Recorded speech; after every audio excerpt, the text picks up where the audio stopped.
So just finished repotting this fruit salad tree, which is pretty interesting. I got it from SummerWinds Nursery here in Palo Alto. It's cool that it actually has a bunch of different types of fruit actually on it.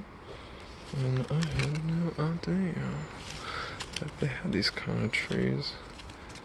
Peach, nectarine you saw, apricot,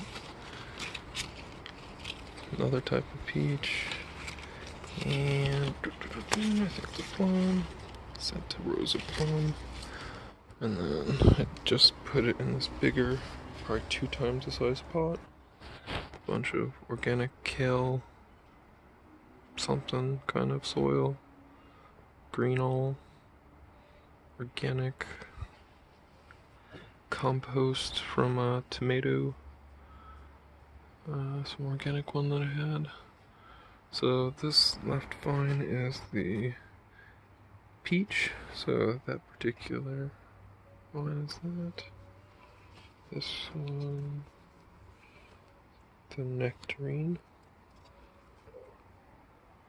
teal, apricot. That one's apparently doing pretty good.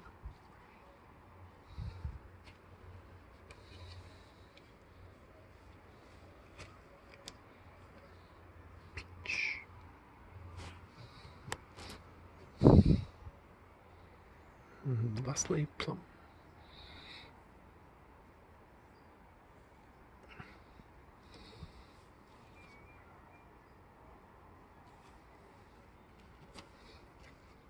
So the main base is the peach branches off.